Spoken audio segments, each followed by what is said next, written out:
Hello and welcome everyone to the CrossCultural Couples podcast. My name is Erica El Halali, I am Hamada El Hilali.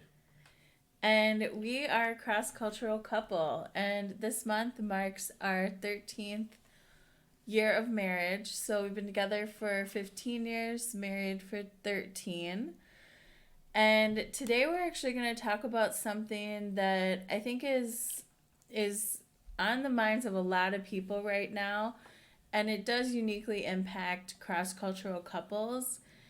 And that topic is racism.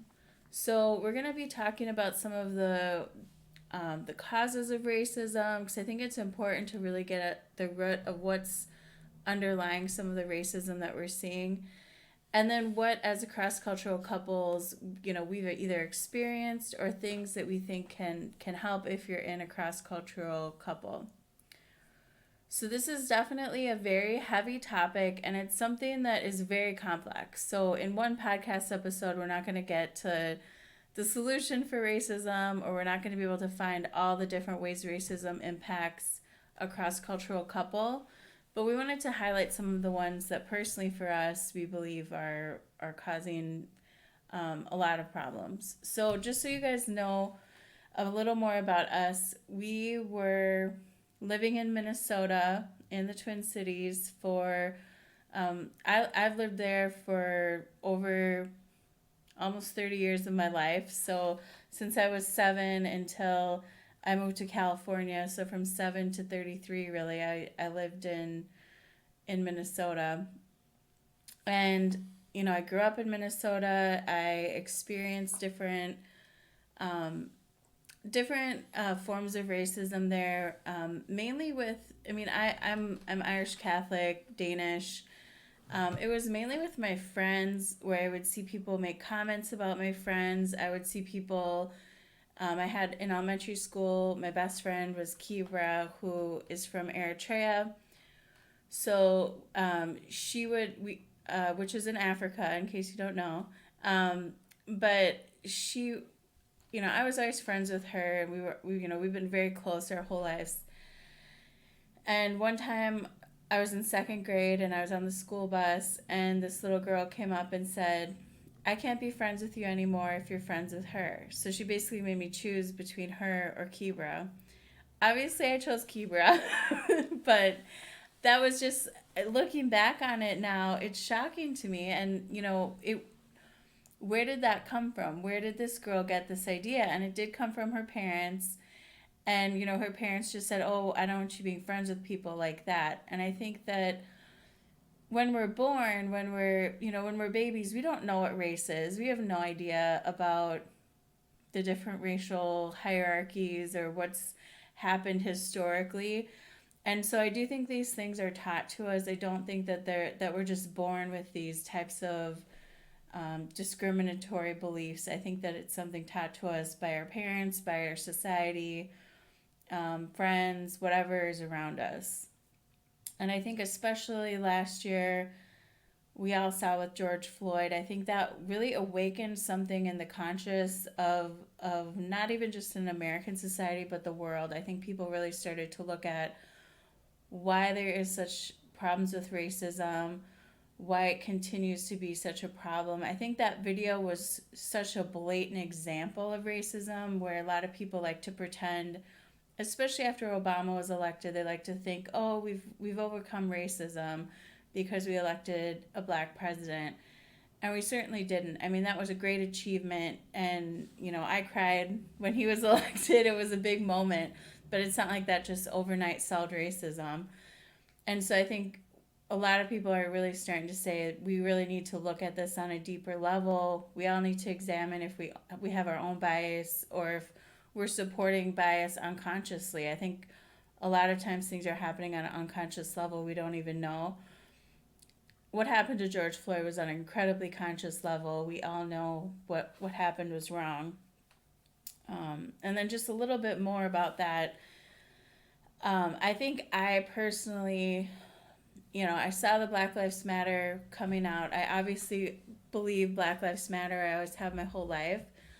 But the police incident that really hit home for me was Philando Castile, and that happened right in the area I grew up, and that to me was such a personal incident because like I've been pulled over like 2 blocks from there, and I worked at a Starbucks by there in college, and I was pulling out of Starbucks in my car. I didn't have my lights on. It was night. And a police officer pulled me over, was super nice, just said, "Oh, just that I let you know your lights are, you need to turn your lights on." Super, like, didn't check my license, registration, or nothing, just friendly reminder. And I was like, that was such a different experience I had interacting with the police than Philando Castile had. And I think that that to me is when I really started to have a deeper awakening about what was going on. I obviously knew it was wrong. I knew all these other events were wrong. But I think when it hits home personally, it makes you think about things on an even deeper level. I wish it didn't happen that way. I wish humans could just see something happen to another human and automatically connect to it, but a lot of times we don't. So that's just kind of an overview, quick overview of my own experience with this process. It's something that I've never understood why people would want to be racist, but I think it's something that we should all examine as far as what is preventing our fellow humans from getting over this. Yeah, it's definitely there's a lot of I'm not saying like all the cops are bad. I'm saying that, like everybody else, every job there's good people and bad people everywhere you go.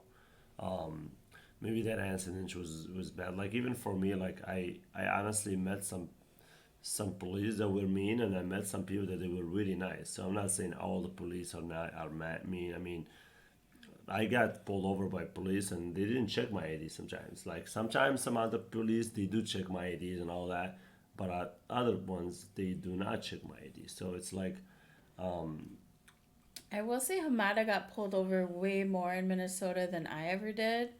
And I'm a way worse driver. Like, I'm not a good driver. And so I should have been pulled over more than he mhm. should have, just based on who's a better driver, who's like following all the laws. And not that I want to go out and break laws. I'm not, I normally am like in my head. And so I don't pay attention as much as I should. And that's something I've worked on to be a better driver.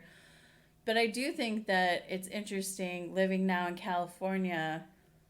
There's a totally different level of police presence here than in Minnesota. I felt like in Minnesota, you would always see speed traps, you would always see the police out pulling people over, and I just don't see that here. Is it because like it's a big city here and they're busy doing other things, or I don't know, maybe that's part of it, and I really don't know why there's such a heavy police presence in Minnesota versus here. I mean, I almost never see somebody pulled over here. And I mean, I appreciate it because it's nice. Like, I mean, it stops traffic. And then I also don't have to worry about, like, oh, is the police gonna. It just increases the amount of chances that there's going to be an incident every time you increase that contact between the police and the public. And it's for the own police, the police's own safety. Like, if they're not pulling people over for petty things, that's safer for them because you don't know if they're pulling over somebody who's going to hurt the police officer even. So I think that in general we should really look at how often the police are out there interacting with the public and the ways they're interacting with the public. do you think it would be easier to like if let's say the police officer saw a flash like a brake light is off now working on a car? Do you think you should just pull up right away the license plate and just maybe call them, like have a call center that call people, hey, we saw you driving with a broken light, we need you to fix that instead of pulling people over. That's a good idea. I mean, that would be safer for the police officer and So for safer for the everybody. public. And especially now with the pandemic, from a germ perspective, you're not sharing germs even. So, Yeah. I mean, even when we think about what we've gone through this whole year, it's like, it's real. I mean, having face to face contact with anyone is dangerous. So, I mean, and just from a germ perspective, not even just the violence element. So I think that's actually a good idea, and it would probably be, and you could even have a system then to track. Oh, we've given this person three Yeah, warnings. maybe just on Now like they need to fix it, or you're going to get a ticket. I mean, I think there could be a warning system in place. yeah, And with because if technology they're now, gonna you could even send a text message, or yeah, send a messaging system. because if they're gonna stop you and basically tell you exactly, oh, you have to fix your brake lights and all the traffic stopped and all the time wasted. So maybe instead of saying it directly, you can just say it over the phone. Yeah, Who need? exactly. I think. Or just leave a I can. voicemail. You don't even have to, because Well, I just mean, text you message shouldn't too. be, and you shouldn't be checking your text while you're driving. But at least then when you get home, you can look at your phone and say, "Oh, I need to get my brake light fixed." Because sometimes you don't even know. Like sometimes Yeah, you don't even know your brake light's out unless somebody tells you. Because it's like you can't see while you're driving. exactly. So I do think that that's definitely one. Um, the police element is one part of it. I honestly think another big part of an underlying, I think the police are more of a symptom. I think that they are used as a tool to keep the racist structure in place and to keep white supremacy in place in a lot of ways. I think the police have been used to try to put different minority groups in their place, and I think that using the police that way, one, it doesn't make us safer, and it really actually hurts the police because then they lose trust in the community when they're used as a tool of the oppressor. And I think especially police in their ideal form, they should be out trying to get, and I think most people, like if you look at our son Sammy, or you look at little kids and they want to grow up to be a police officer, their goal isn't to like, oh, I want to go kill people and promote racism. I think they want to protect people, they want to serve justice in the They do. community, and having having police reform, I think, helps them achieve that underlying goal ultimately. But I think one of the other things that I don't think it's talked about enough in this whole discussion, as far as one of the underlying root causes or reasons why racism is staying in place, I think is self interest. I think a lot of people, and I think this has happened, and I think maybe the whole white nationalist movement that's been spurred as a result of the 2016 election. I do think that people feel this self interest as far as I'm a older white male and I want to keep my power. And if we give power to women or we give power to minorities, somehow that takes my power away. And it's a zero sum game where it's like this on this scarcity model where if other people have power, I don't. And I think that needs to really be addressed. I think we look at that, we see that in our capitalist model. People think, oh, if I'm rich, other people have to be poor. Where you've seen throughout history, there's been different periods of time where if everybody's boat, you can have everybody's boat rise at the same time. So the middle class can rise, everybody can have more power. And that power grows because other people have power. So if people, like for example, in the 50s, if people could buy a home, then they had to go get appliances for that home. That created new businesses, that created new wealth. And so I don't think there's a zero sum power game. I think the more people that have power, that grows the power overall for everybody. If everybody's empowered to have their full potential, that helps the whole world. There may be a kid who is from a disadvantaged family. Maybe she's a woman, she's a person of color, she's from a lower socioeconomic status, and she may be the one who's going to cure cancer, or she may be the one who's going to come up with a great idea to solve the energy problem. I mean, we don't know what the human potential is until every human has the full capacity and ability to develop into that potential. And so I think if we really examine and start attacking that self-interest portion of racism, I think that will help. It's like it's in your own benefit if everybody has equality and if everybody has an opportunity and a chance to grow into their full potential.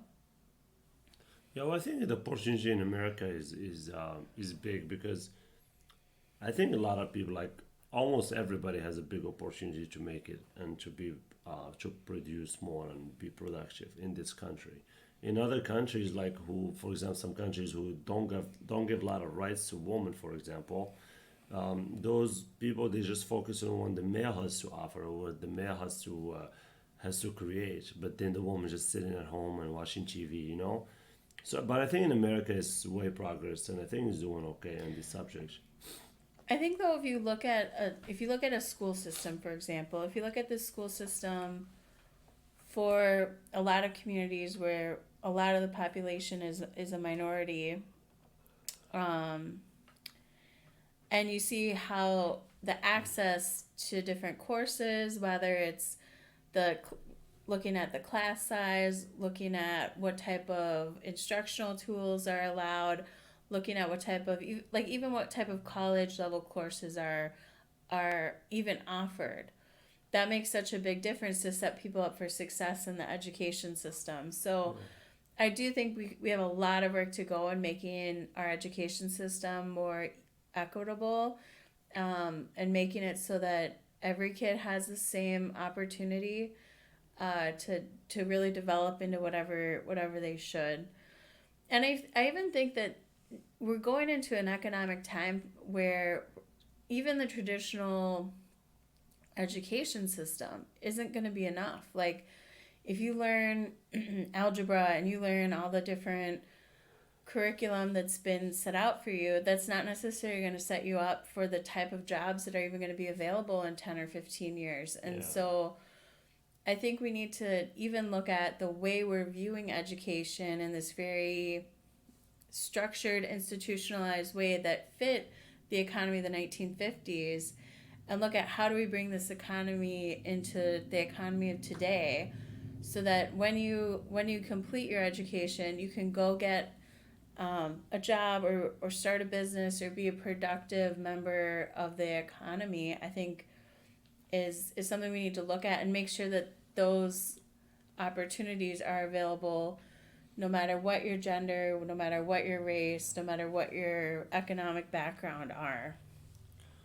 Yeah, well, I think America is trying really good because, like in Morocco, like even for for studying math, most math in Morocco is like theoretical math. So we like Theoretical, yeah. theoretical. So it's not like, okay, we have a kilogram of beans, we have a kilogram of hummus, for example.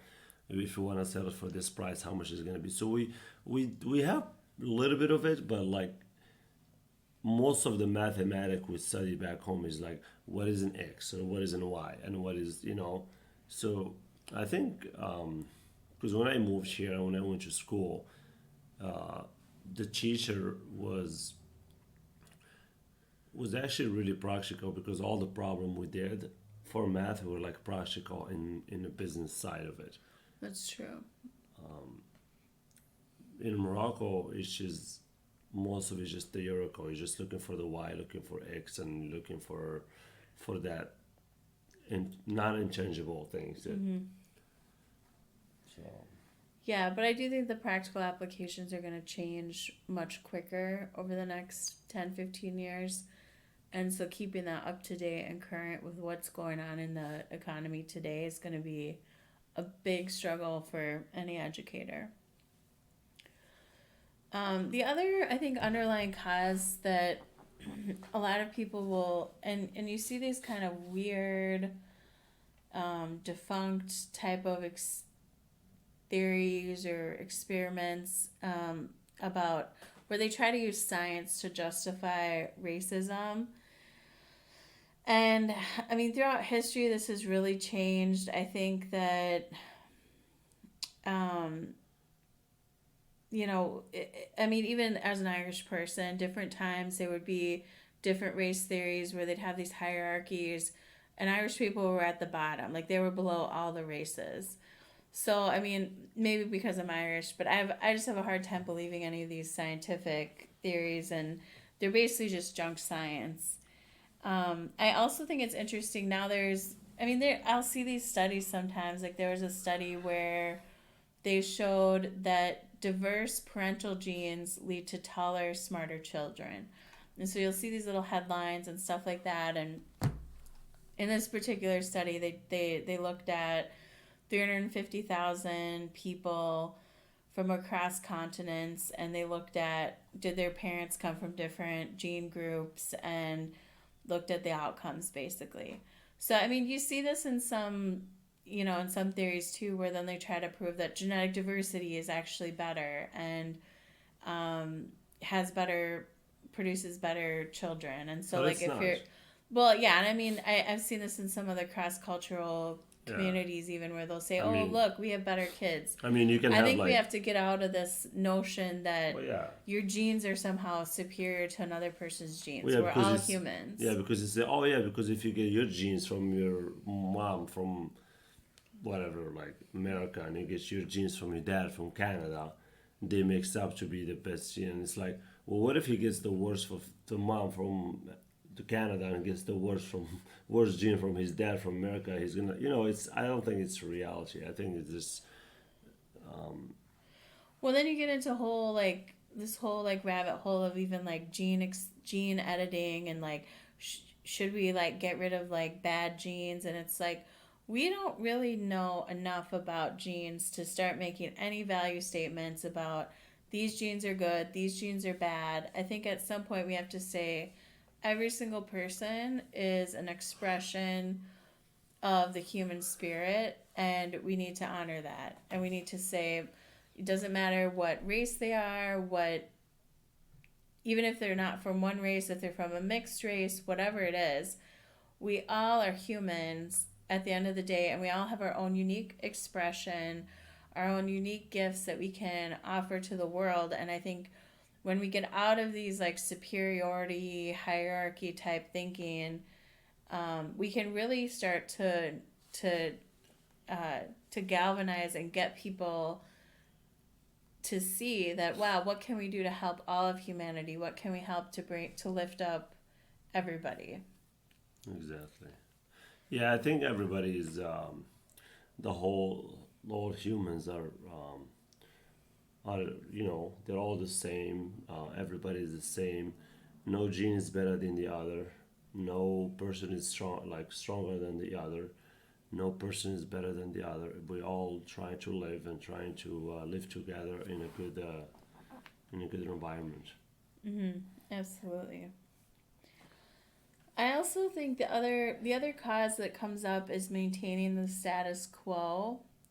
And I think this comes up in the notion of, oh, well, let's just keep the peace. We don't need to have all of this change and all of this upheaval. Let's just keep things peaceful so that there isn't any conflict, there isn't um, any potential problems. And I don't, that's not a long term solution. I mean, you can only keep injustice in for so long. Eventually, it's going to bubble over. And so it's like any problem. If you just ignore it, it's not going to go away. Like, it's not like, oh, we can just pretend racism away. We have to address it. We have to really confront what is the underlying cause of it. And then we can start to actually make progress that will bring true peace instead of just this false sense of peace that's only fleeting and temporary, because it's not actually addressing the underlying injustice. I think another big cause that I think more people are starting to become aware of is the discriminatory policies, whether it's housing laws, historically what's happened with redlining. For those of you who don't know, there would be specific areas of the city where banks would not offer loans to certain types of people. So it was basically like forcing segregation of different people. So there'd be different places where you could go and you could get a house and you would have you'd have your nice middle class life, and then there were times that or there were areas that you couldn't go and do that, and that is now illegal. But when you look at generationally what that did is it really, and you look at generational wealth between white and black America, these housing policies were a, a ginormous part of why there are these generational wealth differences. If your family could get into a house in the 50s, build that wealth, and then pass it along through the generations, that's something that was not even available to a lot of black families. Yeah. And so that's something that I think we're learning more about. There's a book called The Color of Law by Richard Rothstein. It goes really in depth with a lot of the different policies that led up to the different ways racism was really indoctrinated into the law. So I would highly recommend that for anybody who wants to dig deeper into this specific cause. I think especially if you're somebody who is in banking, who is in public policy, or even just wants to get a better understanding of the history, I think that's a great book for anybody to read. So I would highly recommend that. Another thing that is a big cause that I think people are calling people out on more of is when good people don't challenge racism. And I think a lot of people, they don't want to rock the boat. So they'll hear a little racist underhand comment, or they'll see something and they just don't say it. And I think that's something that is changing. I think last summer, a lot of people started saying, no, this isn't okay. We need to stand up and do something. But I do think whether you're in a police position, if you're in a teaching position, if you're in banking, if you're in any of these different positions of power that people have, and you're not trying to make it better, if you're not saying, oh, if you're not saying something is racist when you see it, you are part of the problem. And I think we all need to get better at feeling comfortable with, if there is something wrong, you should say it. And the only way to improve as a person and as a society is if people start calling each other out when they're doing something wrong. So you may yourself not be doing the racist thing or the racist action or saying, but by sitting by and not saying something, you're telling that other person that it's okay that they are. And that is part of the problem.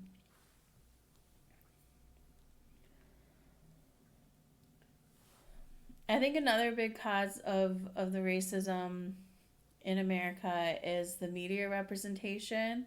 I think you see this whether it's in music or movies or books or the stories that get told. There's this narrative of here's what the white society is, here's what the black society is. And I think it does a disservice to both. I don't think it, by having these different myths about what each one is, you're not really showing the full picture of either. I mean, there's a ton of white people that are economically disadvantaged, that are, they're feeling like they're left out of the economic system.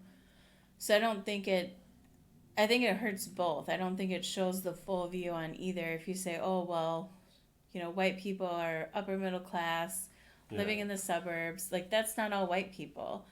And if you say, oh, black people are living in the poor neighborhood, they're from broken families, whatever these scenarios or stereotypes or whatever we've assigned to each one are, they don't show the full reality. They don't show what's actually happening. And so they create these myths, and then that is used as justification for people to say, oh, well, this is how those people are, or this is how it is. And it's like, that's not true. Like, that's not the true representation. No. I think the other big cause, and this is a cause that I think as cross-cultural couples we have such a good opportunity to really look at and evaluate, are living in an echo chamber. So we have a lot of people, and I think this happened way more in Minnesota than what I've seen here living in California so far. There's a lot of people that are only friends with people that are like them, or maybe they have one friend that's Asian, or one friend that's African American, or one, like they have their one friend that's, and it happens more, I think, in the white community, at least in Minnesota, where a lot of your friends are just other white people, and it's hard to really. I think when you know somebody and you get to know them and their culture and their background, it's a lot harder to think of them as just that stereotype or just whatever that media myth that's been created is. So I think that that's a huge problem and something that we all can actively improve on and get better at. I think here there's just a lot more opportunity. Like Just because more we diverse, see that's why I so think. many we see so many, like we comment all the time. We're like, "Oh, we love seeing so many cross-cultural couples here." You see people from all over the world. They've all, they all mix. They all, come together in different beautiful Yeah, combinations. And I think we didn't see that as much in Minnesota, and maybe it's just the opportunity. I think. Well, I think he is more diverse, but if you have the opportunity to meet other people from other cultures, do so because it's just gonna help you open up your mind maybe and just gives you like a good view of life in another perspective. There's so much opportunities out there to see the life from different angles and to know somebody from another culture that helps you open up that door and live life to the full potential. I think. Yeah, and I do think part of it is when you go back to those laws, as far as what the housing laws were, the Twin Cities were very much designed to keep minorities in certain areas. And so that's a big the geography of the Twin Cities is very segregated as far as which cities are predominantly white, which ones are not, and a lot of it goes back to the history of those laws, and I think that that's something that just getting rid of the law doesn't just change that overnight. It's not like suddenly all the communities mixed and got together. So I think that's something that's a lasting legacy that needs to be addressed as well, especially in the Twin Cities.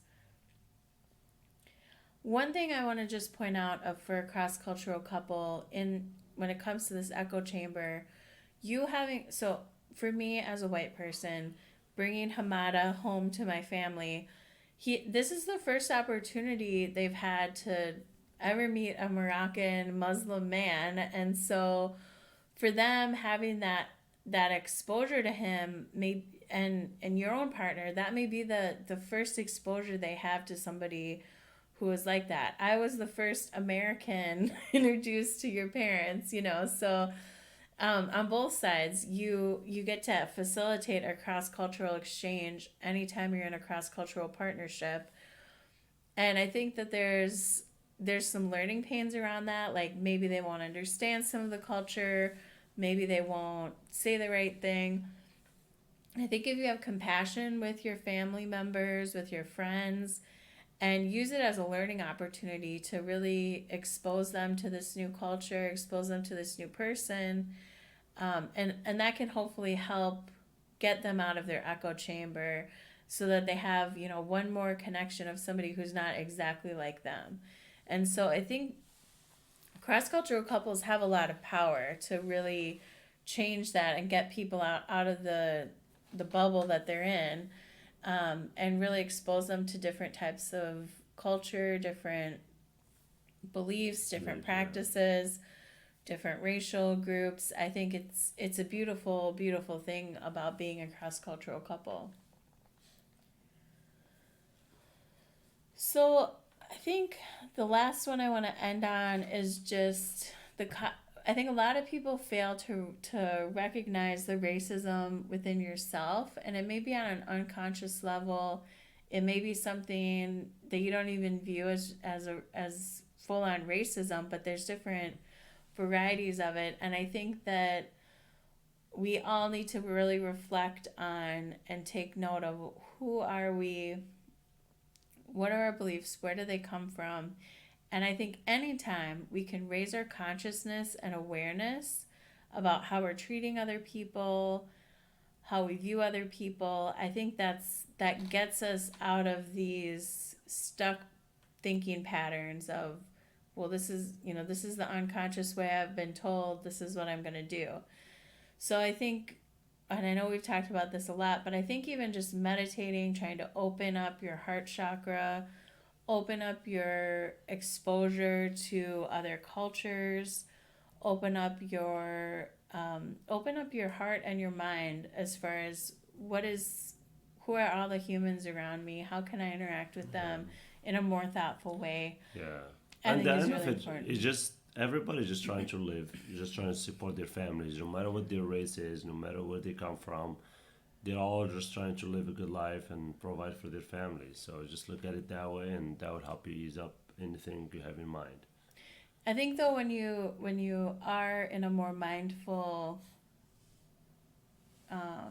energy wave, like when you're interacting in a more mindful, thoughtful way, you're going to have better interactions with any culture, with any racial group. I think that people, when they're kind of in autopilot and they fall back on old behavior patterns, Yeah. they don't even realize sometimes what they're saying, what they're really Yeah. doing. That And doesn't mean they're not so, nice. They just this is how they maybe this is how they grow up, and maybe they don't know how to react to those kind of different people. So if you just open up your mind and just say, okay, these people are just nice people. They just want to live. They just want a paycheck. They just want to work hard.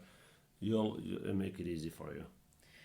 yeah, and I think when you realize that when somebody is acting in a racist way, you're not they're not acting out of their best self. Nobody at their best is a racist. Yeah. People when they're in their highest self, when they're in their true consciousness of who they are and their full potential as a person, they're not going to be acting racist. And so that's where, if we can all learn to get better and be more conscious and really keep growing and learning, is where we're going to have some real progress. That's where we can start to really change behavior patterns, change thought patterns, really open people up so that they are open to others. Where I think sometimes when we're all attacking Yeah. each other, Attacking is never I an don't option. think it helps solve anything. I think it does, it helps get people, wake people up. But then from there, we have to really start having deeper conversations, deeper ways to engage with people so that they can start doing some of that self work to improve themselves so they get out of the racist um, either habits or thought patterns or whatever is causing the You're right. racist behavior. You're right. So with that, I know that this is something that we polled on our Instagram. We asked if people would want us to do a episode on racism, and it was overwhelming. I think it was like 93% said yes. So please follow us on Instagram at CrossCultural Couples. We'll continue to ask for your feedback on future episodes, on different content. And also check out our website, crossculturalcouples.com. We do have a blog there as well, so you can check that out. And we love connecting with you. We love hearing from you, so please reach out. Thank you so much, and have a great day, everybody. Yes, thank you.